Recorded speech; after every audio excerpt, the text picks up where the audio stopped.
Kanchan Outlook.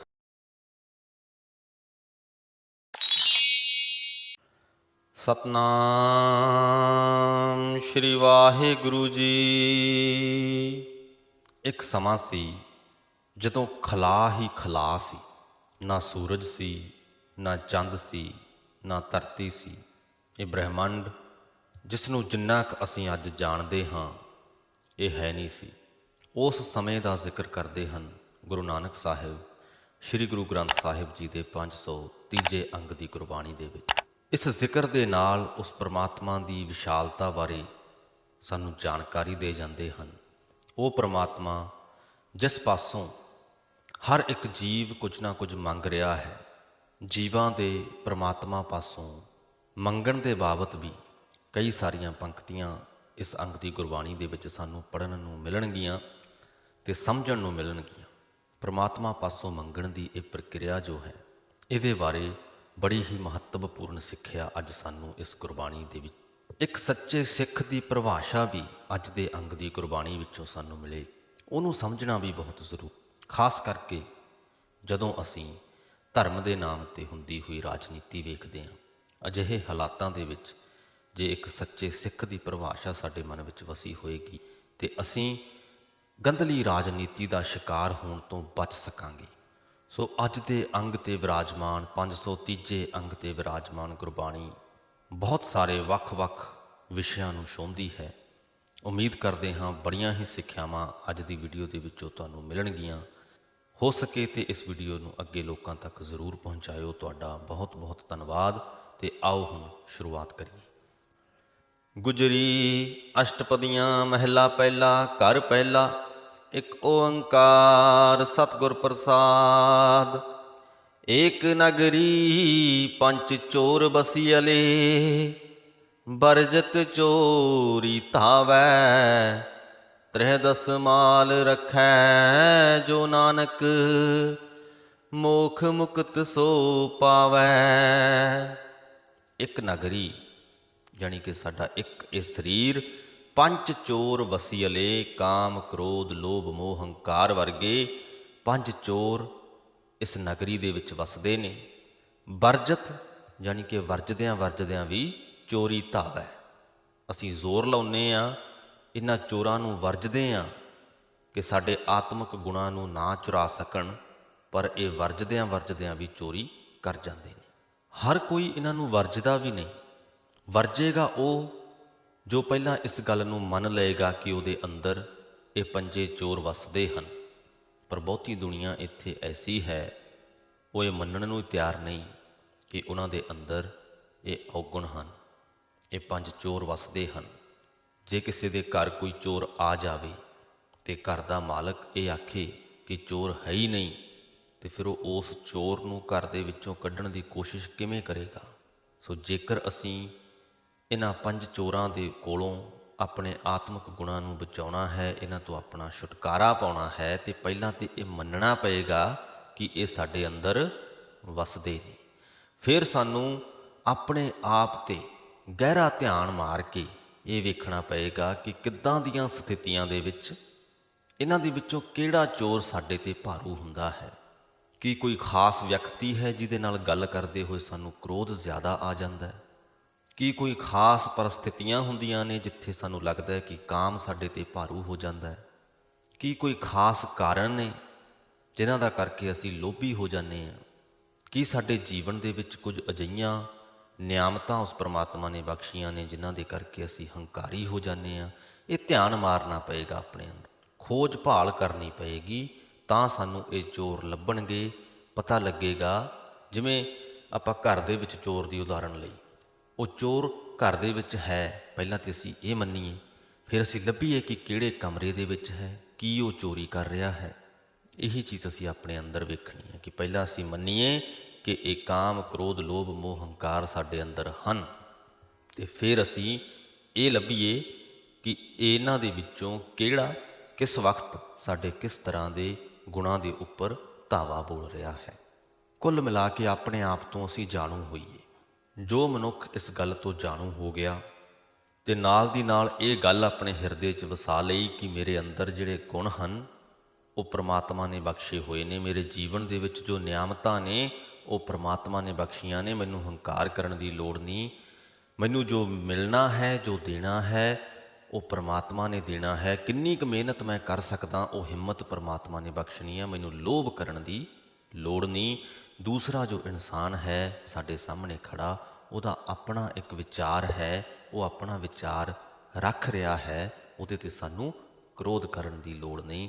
ਪਰਮਾਤਮਾ ਨੂੰ ਜਦੋਂ ਅਸੀਂ ਹਿਰਦੇ ਦੇ ਵਿੱਚ ਵਸਾ ਲਈਏ, ਹਰ ਛੋਟੇ ਛੋਟੇ ਵਰਤਾਰੇ ਦੇ ਵਿੱਚ ਉਸ ਪਰਮਾਤਮਾ ਦੀ ਮੌਜੂਦਗੀ ਨੂੰ ਵੇਖ ਲਈਏ, ਤਾਂ ਉਹਦਾ ਲਾਭ ਸਾਨੂੰ ਕੀ ਮਿਲਦਾ ਹੈ? ਤ੍ਰਹਿ ਦਸ ਮਾਲ ਰੱਖੈ ਜੋ ਨਾਨਕ ਮੋਖ ਮੁਕਤ ਸੋ ਪਾਵੈ। ਤ੍ਰਹਿ ਦਸ ਤੋਂ ਭਾਵ ਤ੍ਰੈ ਤੇ 10। ਤ੍ਰੈ ਜਾਣੀ ਕਿ ਮਾਇਆ ਦੇ 3 ਗੁਣ, ਇਹਨਾਂ ਤੋਂ ਅਸੀਂ ਆਪਣੇ ਆਪ ਨੂੰ ਬਚਾ ਲੈਂਦੇ ਹਾਂ। 10 ਇੰਦਰੇ ਜੋ ਸਾਨੂੰ ਮਾਇਆ ਦੇ ਜਾਲ ਦੇ ਵਿੱਚ ਕਿਸੇ ਨਾ ਕਿਸੇ ਤਰ੍ਹਾਂ ਨਾਲ ਫਸਾਉਂਦੇ ਨੇ, ਉਹਨਾਂ ਦੇ ਪ੍ਰਭਾਵ ਤੋਂ ਅਸੀਂ ਆਪਣੇ ਆਪ ਨੂੰ ਬਚਾ ਲੈਂਦੇ ਹਾਂ ਅਤੇ ਮੋਖ ਮੁਕਤ ਪਾ ਲੈਂਦੇ ਹਾਂ। ਇਸ ਮਾਇਆ ਦੇ ਜਾਲ ਤੋਂ ਸਦਾ ਦੇ ਲਈ ਖਲਾਸੀ ਪਾ ਲੈਂਦੇ ਹਾਂ। ਚੇਤੋ ਵਾਸੁਦੇਵ ਬਨਵਾਲੀ, ਰਾਮ ਹਿਰਦੈ ਜਪ ਮਾਲੀ ਰਹਾਉ। ਹੇ ਭਾਈ, ਸਰਵ ਵਿਆਪਕ ਜਗਤ ਮਾਲਕ ਪਰਮਾਤਮਾ ਨੂੰ ਸਦਾ ਚੇਤੇ ਰੱਖੋ।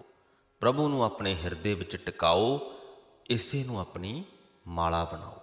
ਮੋਤੀਆਂ ਦੀ, ਮਣਕਿਆਂ ਦੀ ਮਾਲਾ ਨਹੀਂ, ਪ੍ਰਭੂ ਦੀ ਯਾਦ ਦੀ ਮਾਲਾ ਸਾਡੇ ਮਨ ਦੇ ਵਿੱਚ ਸਦਾ ਹੀ ਫਿਰਦੀ ਰਹੇ। ਉਰਦ ਮੂਲ ਜਿਸ ਸਾਖ ਤਲਾਹਾ, 4 ਵੇਦ ਜਿਤ ਲਾਗੇ। ਸਹਿਜ ਭਾਈ ਜਾਏ ਤੇ ਨਾਨਕ, ਪਾਰ ਬ੍ਰਹਮ ਲਿਵ ਲਾਗੇ। ਉਰਦ ਮੂਲ ਉੱਚੀ ਜੜ ਵਾਲੀ ਮਾਇਆ, ਅਤੇ ਉਸ ਮਾਇਆ ਦਾ ਮੂਲ ਉਹ ਪਰਮਾਤਮਾ। ਸੋ ਇਹਨਾਂ 2 ਸ਼ਬਦਾਂ ਦੇ ਵਿੱਚ ਗੁਰੂ ਸਾਹਿਬ 2 ਚੀਜ਼ਾਂ ਦੱਸ ਜਾਂਦੇ ਹਨ। ਇੱਕ ਤਾਂ ਇਹ ਕਿ ਜੋ ਮਾਇਆ ਹੈ ਉਹਦੀਆਂ ਜੜ੍ਹਾਂ ਬਹੁਤ ਡੂੰਘੀਆਂ ਨੇ, ਅਤੇ ਦੂਸਰੀ ਇਹ ਕਿ ਜਿੰਨੀਆਂ ਵੀ ਡੂੰਘੀਆਂ ਹੋਣ, ਉਹਦਾ ਅਸਲ ਮਾਲਕ ਜੋ ਹੈ ਉਹ ਪਰਮਾਤਮਾ ਹੈ। ਮਾਇਆ ਜੋ ਹੈ ਪਰਮਾਤਮਾ ਦੇ ਅਧੀਨ ਹੈ। ਹਾਲਾਂਕਿ ਇਹ ਜਗਤ ਜੋ ਹੈ, ਜੇ ਮਾਇਆ ਜੜ੍ਹਾਂ ਹਨ, ਜਗਤ ਦਾ ਜੋ ਦਰਖਤ ਹੈ, ਪੱਤੇ ਹਨ, ਟਾਹਣੀਆਂ ਹਨ, ਉਹ ਉਹਨਾਂ ਜੜ੍ਹਾਂ ਦੇ ਪ੍ਰਭਾਵ ਹੇਠ ਨੇ। ਉਰਦ ਮੂਲ ਜਿਸ ਸਾਖ ਤਲਾਹਾ, 4 ਵੇਦ ਜਿਤ ਲਾਗੇ। ਜਾਣੀ ਕਿ ਜਗਤ ਰੂਪ ਇਸ ਦਰਖਤ ਦੀਆਂ ਟਾਹਣੀਆਂ ਅਤੇ ਪੱਤੇ ਅਤੇ 4 ਵੇਦ ਜਿਸ ਮਾਇਆ ਦੇ ਪ੍ਰਭਾਵ ਹੇਠ ਹਨ, ਉਹਦਾ ਮੂਲ, ਉਹਦਾ ਮਾਲਕ ਪਰਮਾਤਮਾ ਹੈ। ਇਹਦੇ ਪ੍ਰਭਾਵ ਦੇ ਪਾਸੋਂ ਜੇ ਕੋਈ ਬਚਦਾ ਹੈ ਤੇ ਸਹਿਜ ਸੁਭਾਅ ਹੀ ਬਚਦਾ ਹੈ। ਸਹਿਜ ਭਾਏ ਜਾਏ ਤੇ ਨਾਨਕ, ਪਾਰ ਬ੍ਰਹਮ ਲਿਵ ਲਾਗੇ। ਸਹਿਜੇ ਹੀ ਜਿਨ੍ਹਾਂ ਦੀ ਲਿਵ ਉਸ ਪਰਮਾਤਮਾ ਨਾਲ ਜੁੜ ਜਾਂਦੀ ਹੈ, ਮਾਇਆ ਉਹਨਾਂ ਤੋਂ ਪਾਸੇ ਹਟ ਜਾਂਦੀ ਹੈ, ਉਹਨਾਂ ਦੇ ਉੱਪਰ ਆਪਣਾ ਪ੍ਰਭਾਵ ਨਹੀਂ ਪਾ ਪਾਉਂਦੀ। ਪਾਰ ਜਾਤ ਘਰ ਆਂਗਨ ਮੇਰਾ, ਪੁਹਪ ਪੱਤਰ ਤਤ ਡਾਲਾ। ਸਰਬ ਜੋਤ ਨਿਰੰਜਨ ਸੰਭੂ, ਛੋਡੋ ਬਹੁਤ ਜੰਜਾਲਾ। ਪਾਰ ਜਾਤ ਇੱਕ ਰੁੱਖ ਜਿਹਨੂੰ ਮੰਨਿਆ ਗਿਆ ਕਿ ਇਹ ਸਵਰਗਾਂ ਦੇ ਵਿੱਚ ਮਿਲਦਾ ਹੈ, ਅਤੇ ਇਹ ਮਿਥਿਆ ਗਿਆ ਹੈ ਕਿ ਇਹ ਰੁੱਖ ਜਿਹੜਾ ਹੈ ਇੱਛਾਵਾਂ ਪੂਰੀਆਂ ਕਰਦਾ ਹੈ। ਗੁਰੂ ਸਾਹਿਬ ਕਹਿੰਦੇ ਕਿ ਉਹ ਪਾਰ ਜਾਤ ਪ੍ਰਭੂ, ਕਿਉਂਕਿ ਦੇਖੋ ਪਾਰ ਜਾਤ ਉਹ ਰੁੱਖ ਜੋ ਕਾਮਨਾਵਾਂ ਪੂਰੀਆਂ ਕਰਦਾ ਹੈ, ਅਤੇ ਪ੍ਰਭੂ ਵੀ ਕਾਮਨਾਵਾਂ ਪੂਰੀਆਂ ਕਰਦਾ। ਗੁਰੂ ਸਾਹਿਬ ਕਹਿੰਦੇ ਕਿ ਮੇਰੇ ਲਈ ਉਹ ਪਰਮਾਤਮਾ ਹੀ ਪਾਰ ਜਾਤ ਰੁੱਖ ਹੈ। ਉਹ ਪਰਮਾਤਮਾ ਜਿਹੜਾ ਪੁਹਪ ਪੱਤਰ ਤਤ ਡਾਲਾ, ਜਿਹੜਾ ਫੁੱਲ ਪੱਤਰ ਡਾਲੀਆਂ ਆਦਿਕ ਜਗਤ ਪਸਾਰੇ ਦਾ ਮਾਲਕ ਹੈ। ਉਹ ਪਰਮਾਤਮਾ ਜੋ ਸਾਰੇ ਜਗਤ ਦਾ ਮੂਲ ਹੈ, ਜਿਸ ਦੀ ਜੋਤ ਸਭ ਜੀਵਾਂ ਵਿੱਚ ਪਸਰ ਰਹੀ ਹੈ, ਜੋ ਮਾਇਆ ਦੇ ਪ੍ਰਭਾਵ ਤੋਂ ਪਰੇ ਹੈ, ਜਿਸ ਦਾ ਪ੍ਰਕਾਸ਼ ਆਪਣੇ ਆਪ ਤੋਂ ਹੈ। ਕਹਿੰਦੇ ਪ੍ਰਮਾਤਮਾ ਨੇ ਕਿਰਪਾ ਕਰਕੇ ਉਹ ਪਾਰਜਾਤ ਰੁੱਖ, ਯਾਨੀ ਕਿ ਪ੍ਰਮਾਤਮਾ ਨੇ ਆਪਣੇ ਆਪ ਦੀ ਯਾਦ ਮੇਰੇ ਹਿਰਦੇ ਆਂਗਣ ਦੇ ਵਿੱਚ ਲਗਾ ਦਿੱਤੀ ਹੈ। ਅਤੇ ਨਾਲ ਹੀ ਸਾਨੂੰ ਹਦਾਇਤ ਕਰਦੇ ਹਨ ਗੁਰੂ ਸਾਹਿਬ, ਕਹਿੰਦੇ ਕਿ ਹੇ ਭਾਈ, ਤੁਸੀਂ ਵੀ ਪ੍ਰਮਾਤਮਾ ਨੂੰ ਆਪਣੇ ਹਿਰਦੇ ਵਿੱਚ ਵਸਾਓ, ਅਤੇ ਇਸ ਤਰ੍ਹਾਂ ਮਾਇਆ ਦੇ ਬਹੁਤੇ ਜੰਜਾਲ ਛੱਡ ਸਕੋਗੇ। ਸੁਣ ਸਿਖਵੰਤੇ ਨਾਨਕ ਬਿਨਵੈ, ਛੋਡੋ ਮਾਇਆ ਜਾਲਾ। ਮਨ ਵਿਚਾਰ ਏਕ ਲਿਵ ਲਾਗੀ, ਪੁਨਰਪ ਜਨਮ ਨਾ ਕਾਲਾ। ਹੇ ਮੇਰੀ ਸਿੱਖਿਆ ਸੁਣਨ ਵਾਲੇ ਭਾਈ, ਜੋ ਬੇਨਤੀ ਨਾਨਕ ਕਰਦਾ ਹੈ ਉਹ ਸੁਣ। ਆਪਣੇ ਹਿਰਦੇ ਵਿੱਚ ਪ੍ਰਮਾਤਮਾ ਦਾ ਨਾਮ ਧਾਰਨ ਕਰ। ਇਸ ਤਰ੍ਹਾਂ ਤੂੰ ਮਾਇਆ ਦੇ ਬੰਧਨ ਤਿਆਗ ਸਕੇਗਾ। ਜਿਸ ਮਨੁੱਖ ਦੇ ਮਨ ਵਿੱਚ, ਸੋਚ ਮੰਡਲ ਵਿੱਚ ਇੱਕ ਪ੍ਰਮਾਤਮਾ ਦੀ ਲਿਵ ਲੱਗ ਜਾਂਦੀ ਹੈ, ਉਹਨੂੰ ਮੁੜ ਜਨਮ ਮਰਨ ਦਾ ਗੇੜ ਨਹੀਂ ਵਿਆਪਦਾ। ਸੋ ਗੁਰੂ ਸੋ ਸਿੱਖ ਕਥਿਅਲੇ, ਸੋ ਵੈਦ ਜੇ ਜਾਣੈ ਰੋਗੀ। ਤਿਸ ਕਾਰਨ ਕੰਮ ਨਾ ਧੰਦਾ, ਨਾਹੀ ਧੰਦਾ ਗਿਰਹੀ ਜੋਗੀ। ਪਿਛਲੀਆਂ ਪੰਕਤੀਆਂ ਦੇ ਵਿੱਚ ਗੁਰੂ ਸਾਹਿਬ ਨੇ ਜ਼ਿਕਰ ਕੀਤਾ ਉਸ ਮਨੁੱਖ ਦਾ ਕਿ ਜਿਹਦਾ ਮਨ ਦੇ ਵਿੱਚ ਉਹ ਪਰਮਾਤਮਾ ਵਸ ਜਾਵੇ, ਜਿਹਦੇ ਸੋਚ ਮੰਡਲ ਵਿੱਚ ਉਹ ਪਰਮਾਤਮਾ ਵਸ ਜਾਵੇ।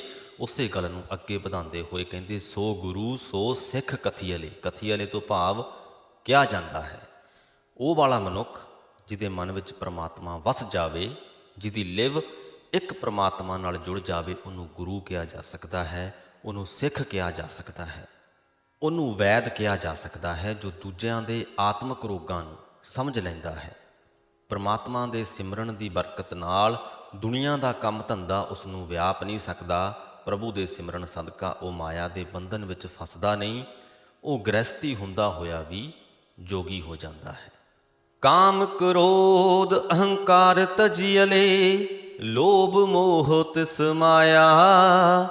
ਮਨ ਤਤ ਅਵਿਗਤ ਧਿਆਇਆ, ਗੁਰ ਪ੍ਰਸਾਦੀ ਪਾਇਆ।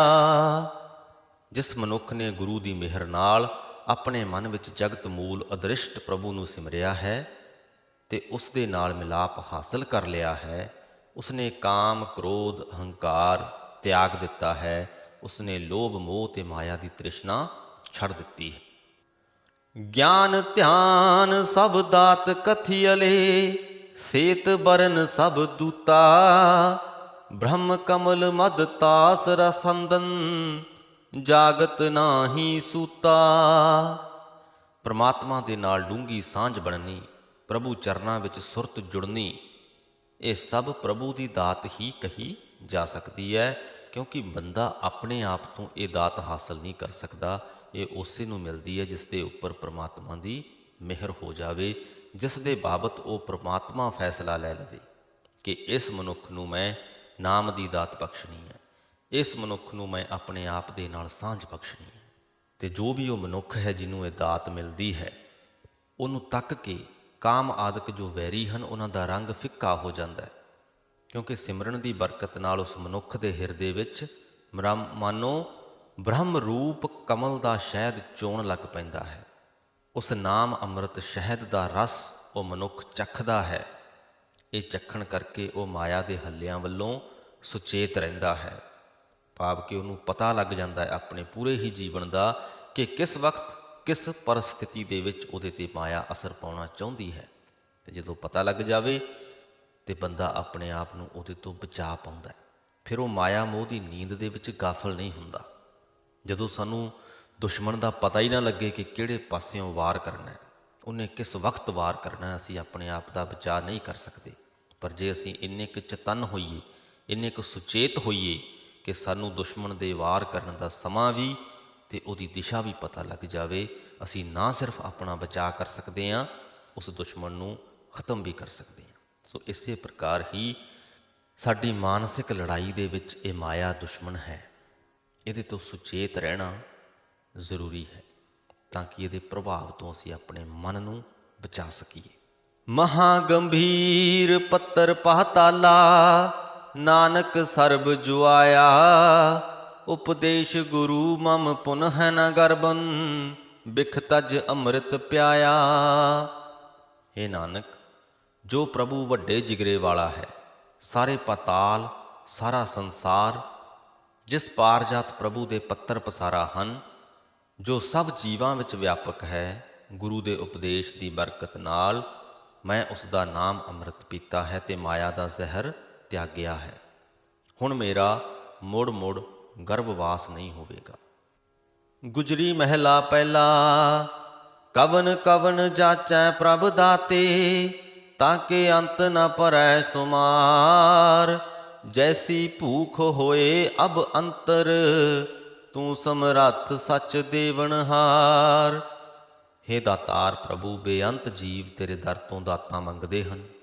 ਉਹਨਾਂ ਦੀ ਗਿਣਤੀ ਦੇ ਅੰਤ ਨਹੀਂ ਪੈ ਸਕਦੇ। ਜਿਹੋ ਜਿਹੀ ਕਿਸੇ ਦੇ ਅੰਦਰ ਧੁਰ ਮੰਗਣ ਦੀ ਭੁੱਖ ਹੁੰਦੀ ਹੈ, ਹੇ ਦੇਣਹਾਰ ਪ੍ਰਭੂ, ਤੂੰ ਪੂਰੀ ਕਰਦਾ ਹੈ। ਤੂੰ ਸਦਾ ਥਿਰ ਹੈ, ਦਾਤਾਂ ਦੇਣ ਜੋਗਾ ਹੈ। ਉਹ ਪ੍ਰਮਾਤਮਾ ਵਿਸ਼ਾਲ ਹੈ, ਉਹਦੇ ਅੰਦਰ ਹਰ ਕਿਸੇ ਦੀ ਹਰ ਦਾਤ ਪੂਰੀ ਕਰਨ ਦੀ ਸਮਰੱਥਾ ਹੈ। ਇੱਥੋਂ ਇਹ ਨਹੀਂ ਸਮਝ ਲੈਣਾ ਚਾਹੀਦਾ ਕਿ ਅਸੀਂ ਜੋ ਵੀ ਪ੍ਰਮਾਤਮਾ ਤੋਂ ਮੰਗ ਲਈਏ ਸਾਡੀ ਹਰ ਇੱਕ ਇੱਛਾ ਹੀ ਪੂਰੀ ਹੋ ਜਾਏਗੀ। ਉਹਦੇ ਅੰਦਰ ਸਮਰੱਥਾ ਹੈ, ਪਰ ਤੁਹਾਡੇ ਸੰਪੂਰਨ ਜੀਵਨ ਨੂੰ ਵੇਖਦੇ ਹੋਏ ਉਸ ਪ੍ਰਮਾਤਮਾ ਦੇ ਕੋਲ ਇੱਛਾ ਵੀ ਹੈ, ਅਤੇ ਉਹ ਆਪਣੀ ਇੱਛਾ ਮੁਤਾਬਿਕ ਤੁਹਾਡੇ ਸੰਪੂਰਨ ਜੀਵਨ ਨੂੰ ਧਿਆਨ ਵਿੱਚ ਰੱਖਦੇ ਹੋਏ ਤੁਹਾਡੀਆਂ ਦਾਤਾਂ ਪੂਰੀਆਂ ਕਰੇਗਾ। ਤੁਹਾਡਾ ਜੀਵਨ ਕਿਸ ਪ੍ਰਕਾਰ ਦਾ ਹੈ, ਉਹ ਤੁਹਾਡੀ ਸੋਚ 'ਤੇ ਨਿਰਭਰ ਕਰਦਾ ਹੈ। ਉਹ ਸੋਚ ਤੁਹਾਨੂੰ ਪ੍ਰਮਾਤਮਾ ਨੇ ਹੀ ਬਖਸ਼ੀ ਹੋਈ ਹੈ। ਤੁਸੀਂ ਉਸ ਪ੍ਰਮਾਤਮਾ ਦੇ ਪਾਸੋਂ ਕੀ ਮੰਗਣਾ ਹੈ, ਇਹ ਵੀ ਉਹ ਪ੍ਰਮਾਤਮਾ ਆਪ ਹੀ ਨਿਰਧਾਰਿਤ ਕਰਦਾ ਹੈ, ਅਤੇ ਉਹ ਮੰਗ ਪੂਰੀ ਕਰਨੀ ਹੈ ਕਿ ਨਹੀਂ, ਇਹ ਵੀ ਪ੍ਰਮਾਤਮਾ ਆਪ ਹੀ ਨਿਰਧਾਰਿਤ ਕਰਦਾ ਹੈ। ਜੇਕਰ ਉਸ ਪ੍ਰਮਾਤਮਾ ਨੇ ਤੁਹਾਡੇ ਅੰਦਰ ਇੱਕ ਇੱਛਾ ਪਾ ਕੇ ਤੁਹਾਡੇ ਤੋਂ ਕੁਝ ਮੰਗਵਾਇਆ ਅਤੇ ਤੁਹਾਡੀ ਉਹ ਮੰਗ ਪੂਰੀ ਨਹੀਂ ਹੋਈ, ਅਤੇ ਇਹ ਉਸ ਪ੍ਰਮਾਤਮਾ ਦਾ ਤੁਹਾਨੂੰ ਸਜ਼ਾ ਦੇਣ ਦਾ ਇੱਕ ਤਰੀਕਾ ਵੀ ਹੋ ਸਕਦਾ ਹੈ। ਕਿਉਂਕਿ ਜਿਸ ਪ੍ਰਕਾਰ ਅਸੀਂ ਪਹਿਲਾਂ ਜ਼ਿਕਰ ਕੀਤਾ ਕਿ ਤੁਹਾਡਾ ਸੰਪੂਰਨ ਜੀਵਨ ਕਿਸ ਪ੍ਰਕਾਰ ਦਾ ਹੈ ਅਤੇ ਤੁਸੀਂ ਉਸ ਪ੍ਰਮਾਤਮਾ ਤੋਂ ਮੰਗ ਕਿਸ ਪ੍ਰਕਾਰ ਦੀ ਕਰ ਰਹੇ ਹੋ, ਇਹਨਾਂ ਦੋਹਾਂ ਦੇ ਵਿੱਚ ਗੂੜਾ ਰਿਸ਼ਤਾ ਹੈ। ਜੇ ਤੁਹਾਡੀ ਮੰਗ ਤੁਹਾਡੇ ਸੰਪੂਰਨ ਜੀਵਨ ਦੇ ਨਾਲ ਮੇਲ ਨਹੀਂ ਖਾਂਦੀ ਅਤੇ ਉਹਦੇ ਪੂਰੀਆਂ ਹੋਣ ਦੀ ਸੰਭਾਵਨਾ ਘੱਟ ਹੈ। ਕਾਰਨ ਇਹ ਹੈ ਕਿ ਉਹ ਮੰਗ ਪੂਰੀ ਨਾ ਕਰਕੇ ਪ੍ਰਮਾਤਮਾ ਤੁਹਾਨੂੰ ਚੇਤਾ ਕਰਾਉਣਾ ਚਾਹੁੰਦਾ ਹੈ ਕਿ ਜੇਕਰ ਇਹ ਵਾਲੀ ਇੱਛਾ ਦੀ ਪੂਰਤੀ ਕਰਨੀ ਹੈ, ਜੇ ਤੂੰ ਚਾਹੁੰਦਾ ਹੈ ਕਿ ਇਹ ਮੰਗ ਪੂਰੀ ਹੋਵੇ, ਤੇ ਪਹਿਲਾਂ ਆਪਣਾ ਸੰਪੂਰਨ ਜੀਵਨ ਸੁਧਾਰ। ਸੌਖੀ ਭਾਸ਼ਾ ਦੇ ਵਿੱਚ ਅਸੀਂ ਇਹ ਕਹਿ ਸਕਦੇ ਹਾਂ ਕਿ ਸਾਡੀਆਂ ਮੰਗਾਂ ਦੀ ਪੂਰਤੀ ਇੱਕ ਇਮਾਰਤ ਹੈ, ਅਤੇ ਸਾਡਾ ਸਮੁੱਚਾ ਜੀਵਨ ਉਸ ਇਮਾਰਤ ਦੀ ਨੀਂਹ ਹੈ। ਜਿਸ ਪ੍ਰਕਾਰ ਦੀ ਨੀਂਹ ਹੋਏਗੀ, ਉੱਦਾਂ ਦੀ ਹੀ ਇਮਾਰਤ ਉਸਰ ਪਾਏਗੀ। ਪਰ ਪ੍ਰਮਾਤਮਾ ਦੀ ਸਮਰੱਥਾ ਦੇ ਉੱਪਰ ਕੋਈ ਸਵਾਲ ਨਹੀਂ। ਉਹ ਹਰ ਇੱਕ ਦੀ ਹਰ ਇੱਕ ਮੰਗ ਪੂਰੀ ਕਰਨ ਦੇ ਸਮਰੱਥ ਜ਼ਰੂਰ ਹੈ। ਐ ਜੀ ਜਪ ਤਪ ਸੰਜਮ ਸੱਚ ਆਧਾਰ, ਹਰ ਹਰ ਨਾਮ ਦੇ ਹੈ ਸੁਖ ਪਾਈਐ, ਤੇਰੀ ਭਗਤ ਭਰੇ ਭੰਡਾਰ ਰਹਾਉ। ਹੇ ਪ੍ਰਭੂ ਜੀ, ਸਾਨੂੰ ਜੀਵਾਂ ਨੂੰ ਆਪਣਾ ਨਾਮ ਦੇ ਦਿਓ। ਤੁਹਾਡੇ ਨਾਮ ਦੀ ਬਰਕਤ ਨਾਲ ਹੀ ਆਤਮਿਕ ਆਨੰਦ ਮਿਲਦਾ ਹੈ। ਇਸ ਪਦਾਰਥ ਦੀ ਤੇਰੇ ਘਰ ਵਿੱਚ ਕੋਈ ਕਮੀ ਨਹੀਂ। ਤੇਰੀ ਭਗਤੀ ਦੇ ਤੇਰੇ ਪਾਸ ਖਜ਼ਾਨੇ ਭਰੇ ਪਏ ਹਨ। ਤੇਰਾ ਨਾਮ ਹੀ ਸਾਡੇ ਵਾਸਤੇ ਜਪ ਹੈ, ਤਪ ਹੈ, ਸੰਜਮ ਹੈ। ਤੇਰਾ ਨਾਮ ਹੀ ਸਾਡੇ ਵਾਸਤੇ ਸਦਾ ਥਿਰ ਰਹਿਣ ਵਾਲਾ ਆਸਰਾ ਹੈ।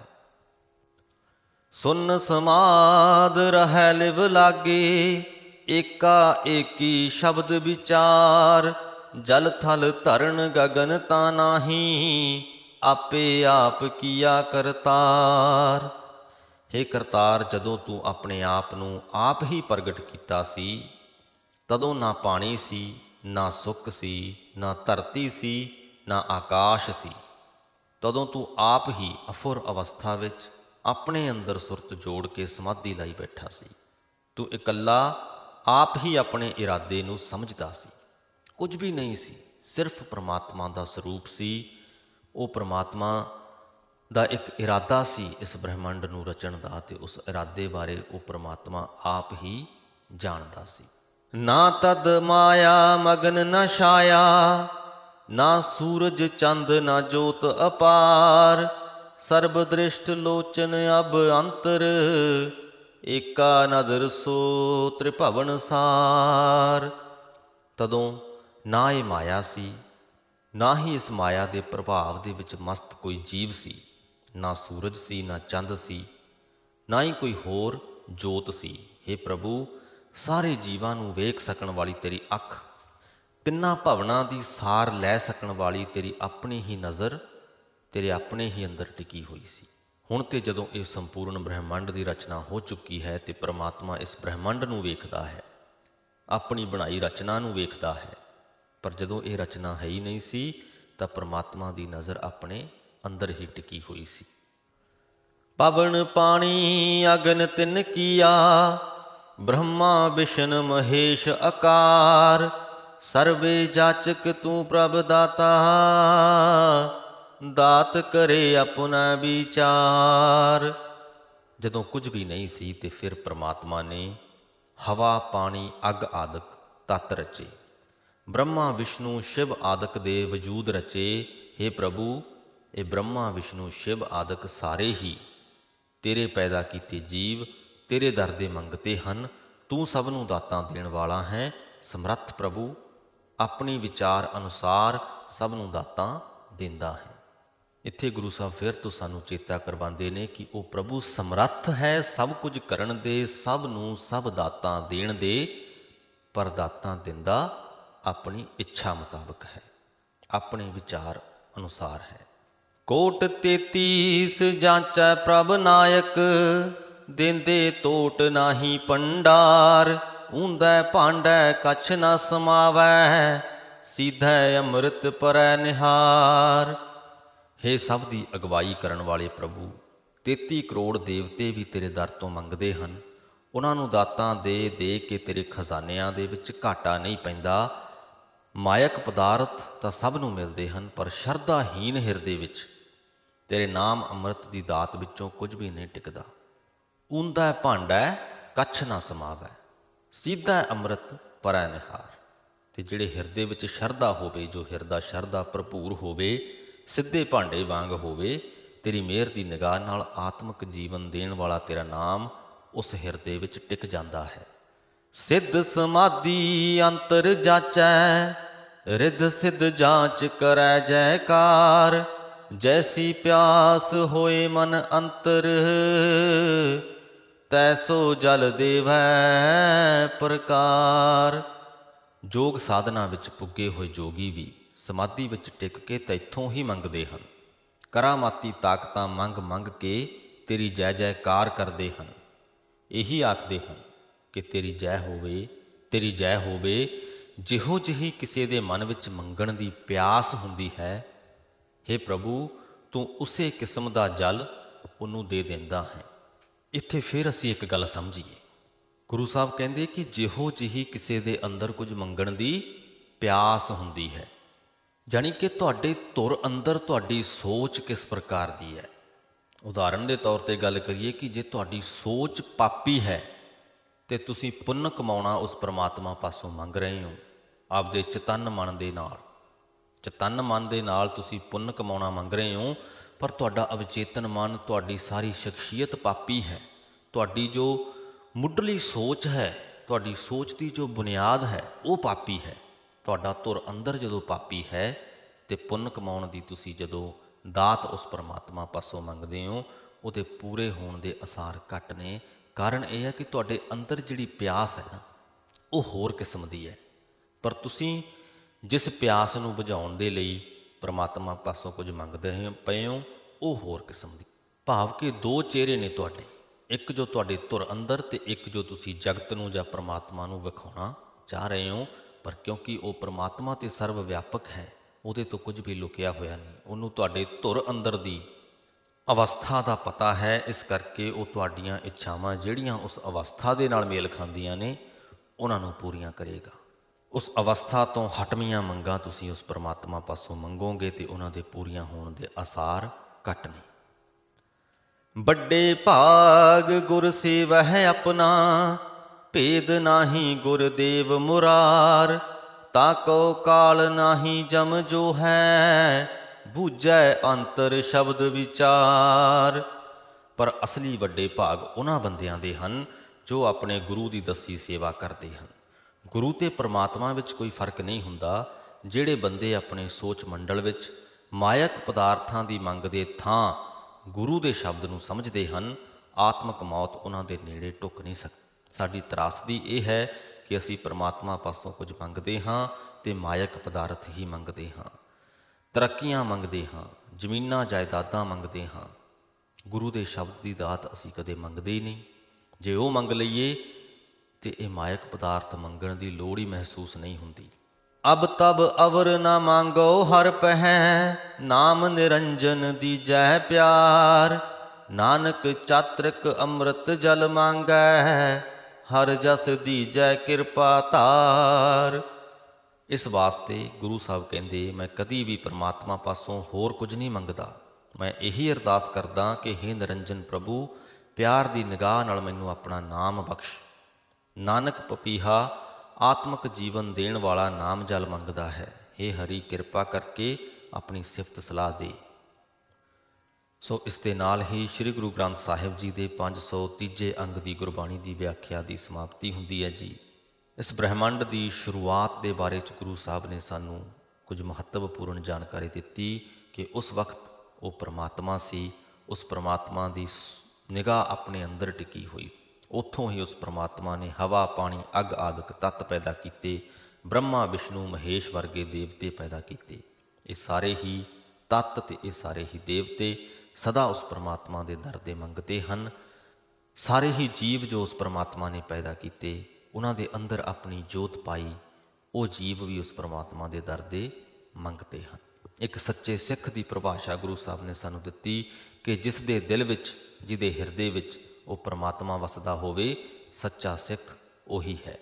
ਤੇ ਪਰਮਾਤਮਾ ਪਾਸੋਂ ਮੰਗਾਂ ਕਰਨੀਆਂ, ਅਰਦਾਸ ਬੇਨਤੀਆਂ ਕਰਕੇ ਕਿਸੇ ਚੀਜ਼ ਦੀ ਮੰਗ ਕਰਨੀ, ਇਸ ਵਿਸ਼ੇ 'ਤੇ ਕਾਫੀ ਲੰਬੀ ਚੌੜੀ ਗੱਲਬਾਤ ਆਪਾਂ ਇਸ ਵੀਡੀਓ ਦੇ ਵਿੱਚ ਕੀਤੀ ਤੇ ਬੜੀਆਂ ਹੀ ਮਹੱਤਵਪੂਰਨ ਗੱਲਾਂ ਅਸੀਂ ਸਮਝੀਆਂ, ਜਿਸ ਤੋਂ ਕਿ ਸਾਨੂੰ ਇਸ ਗੱਲ ਦੀ ਸਮਝ ਵੀ ਆ ਗਈ ਕਿ ਜੇਕਰ ਸਾਡੀਆਂ ਕੋਈ ਇੱਛਾਵਾਂ ਪੂਰੀਆਂ ਹੋਈਆਂ, ਪਰਮਾਤਮਾ ਪਾਸੋਂ ਮੰਗੀਆਂ ਹੋਈਆਂ ਮੰਗਾਂ ਜੇਕਰ ਸਾਡੀਆਂ ਪੂਰੀਆਂ ਹੋਈਆਂ, ਤੇ ਉਹ ਕਿਉਂ ਹੋਈਆਂ, ਤੇ ਜਿਹੜੀਆਂ ਨਹੀਂ ਹੋਈਆਂ ਉਹ ਕਿਉਂ ਨਹੀਂ ਹੋਈਆਂ। ਸੋ ਉਮੀਦ ਕਰਦੇ ਹਾਂ ਇਹ ਗੱਲਾਂ ਤੁਹਾਡੇ ਹਿਰਦੇ ਵਿੱਚ ਵਸਣਗੀਆਂ ਤੇ ਤੁਹਾਡੇ ਜੀਵਨ ਦਾ ਅਨਿੱਖੜਵਾਂ ਅੰਗ ਬਣਨਗੀਆਂ। ਇੱਥੇ ਹੀ ਇਸ ਵੀਡੀਓ ਦੀ ਸਮਾਪਤੀ ਕਰਦੇ ਹਾਂ ਜੀ। ਬੁਲਾਓ ਫਤਿਹ। ਵਾਹਿਗੁਰੂ ਜੀ ਕਾ ਖਾਲਸਾ, ਵਾਹਿਗੁਰੂ ਜੀ ਕੀ ਫਤਿਹ।